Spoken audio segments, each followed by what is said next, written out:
On Robin Hood Radio, as most of you are aware of now, our beloved Hotchkiss Library here in Sharon is going to be undergoing some much-needed renovations and updating and bringing the library into the future so it can continue to do what it's been doing, which is serving our area since I was a fifth grader, a fourth grader at Sharon Center School and marched over to the Hotchkiss Library one day when school started and got my first library card. It has affected and helped generations of people around the Sharon area. And with us today, we have Gretchen Hachmeister of the Hotchkiss Library and Tom Trowbridge. Gretchen and Tom, thanks for joining us. Pleasure.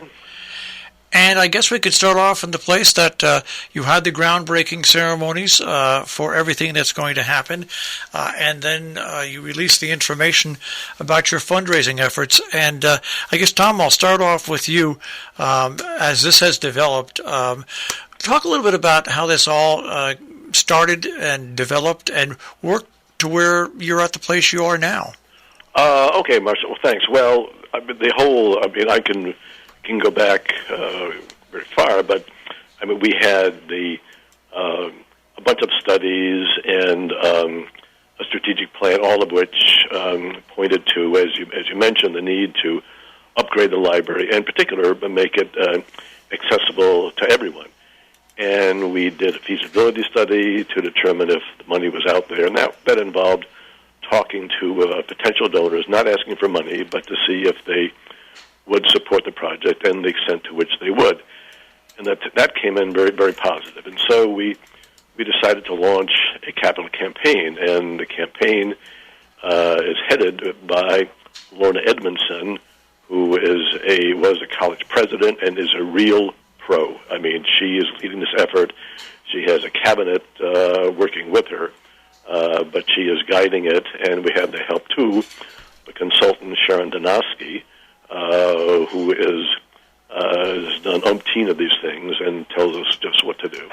And so we've launched this capital campaign and we are now in or just ending the quiet phase. And in the quiet phase, we approached individuals and actually in some foundations to get what turned out to be some significant gifts.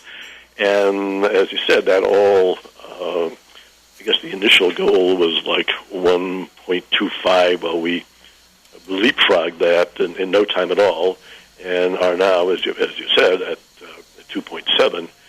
And we are now, as of the groundbreaking that you mentioned, about to start the public phase. And here we have, as you said, about maybe 300,000 left to get, but that's going to be, I think we expect that the money that come in will be in probably smaller increments than we had during the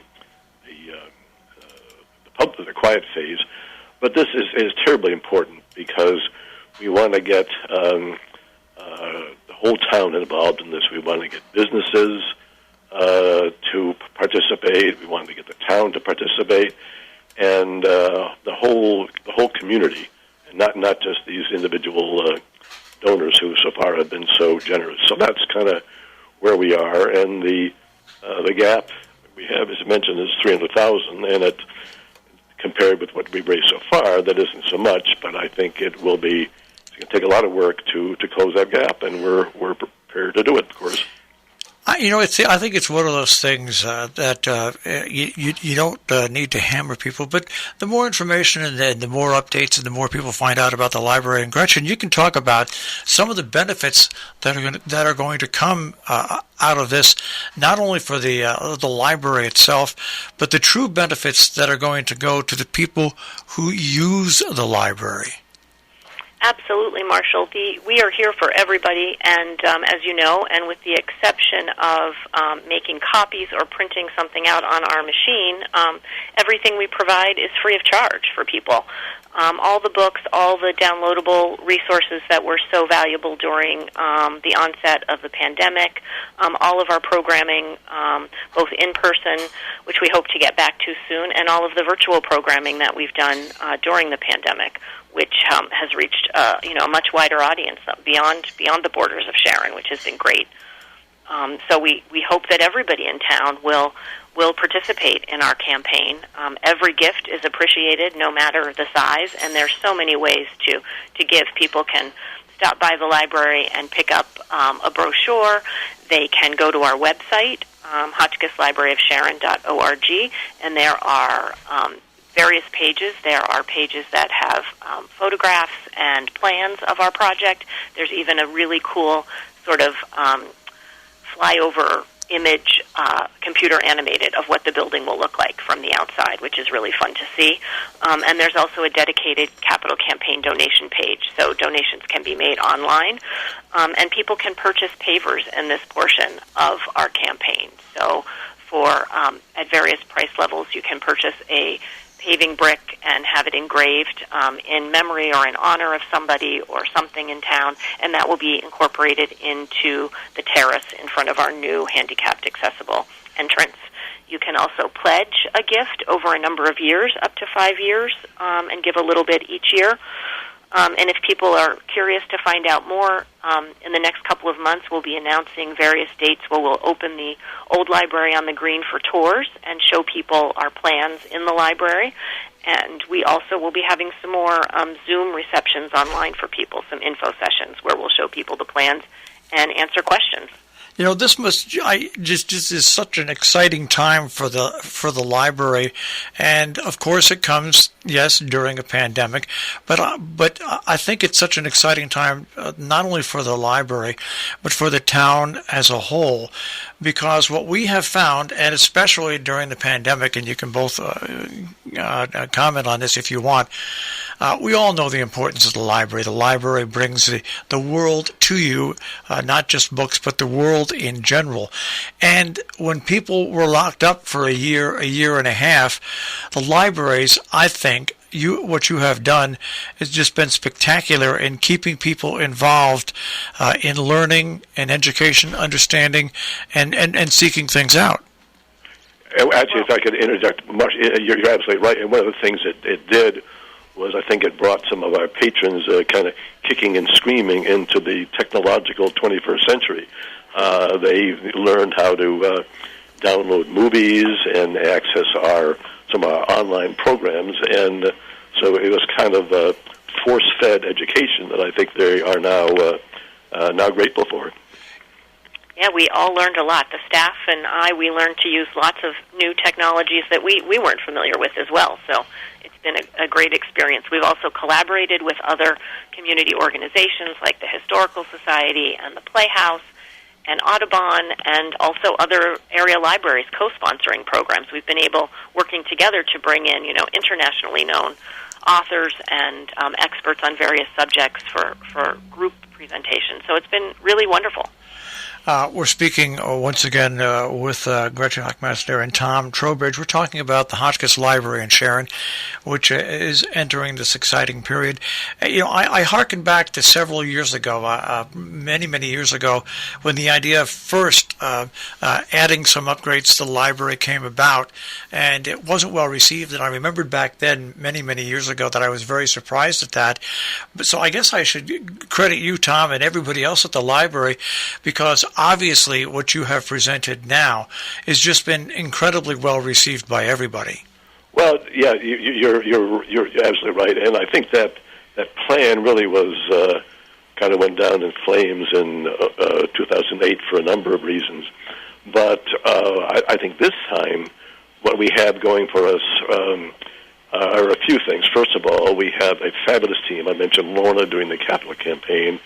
We had David Moore, who's a director, who's an architect, who is just all over this and is scrutinizing every single aspect of it that our architects present and the construction manager presents. And so he is, as I said, on top of every single detail. And on top of that, we have a modest plan. I think the one year that you referred to was kind of grandiose, and it was, I think, from an aesthetic point of view, rather off-putting. And finally, what we did this time was we wanted to make sure that we got the town involved from the very beginning, so they knew exactly what we were doing. And I think that may not have been so successfully done the last time around. And I think as evidence of that, we got every single approval we asked for from the Historic District Commission, the Planning and Zoning Commission, the Zoning Board of Appeals. All those came in unanimously. And I think that's a testament to the hard work that was done and as I said, the involvement that we of the town in the project. And finally, let me emphasize again, the thing is modest. If you're looking at it from the street at the library, you will not be able to see the addition. It sticks out a little bit on both north and south, but from the street, those juts will not be visible. And the library will retain its unbelievable character. Oh, and enhance, and this is, I mean, we are, I'm thinking we're entering the 21st century, having skipped over the 20th, but the inside is going to be beautiful. I mean, all the wood is going to be restored. It'll be the same. Visually, it'll be the same thing, but it'll be glistening. The floors will be refinished, lighting enhanced, technology will be enhanced too, and it's going to be, as I said, the interior of the existing building will be the same, and we owe a debt to Bruce Price, and we're going to honor his legacy. So it's, as I said, it couldn't be more. We couldn't be more excited. I want to break in here for a second. Just remind everybody that right now the Hotchkiss Library is temporarily at the American Legion Hall at 15 New Street. Now you'll be going to some normal library hours on that, Gretchen, or no? Yes, we are back to our pre-pandemic hours, which is wonderful. So we're back open again on Tuesday evenings until 7, and we're here 7 days a week. And once again, if people want more information, Hotchkiss Library of Sharon.org, Hotchkiss Library of Sharon.org. And as you both said, you'll keep the public up to date. When do you think this all will be done? If everything were a perfect world and everything were to go all right, when do you think the new library, the revamped library, will be open? Well, the schedule calls for actual groundbreaking to begin at the end of this month, and we're told that the project itself will take 9 months to complete. And if that happens, that will probably be the first construction project in history that has come in on time and on budget. So, but we have our fingers crossed, but we're realistic. And we know there may well be some give in that schedule. What a great way, though, when you think that the green itself over the past 2 years has undergone what it needed to once again retain its beauty and make it through another several hundred years.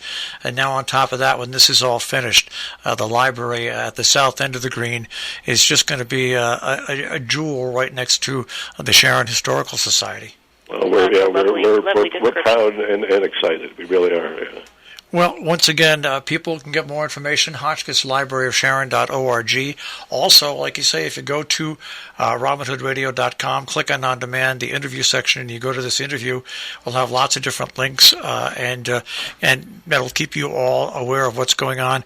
Gretchen and Tom, thanks for taking a few minutes and joining us, and just keep up the great work, and much success that the construction timeline stays together. Okay, well, thank you, Marshall. Thanks so much, Marshall.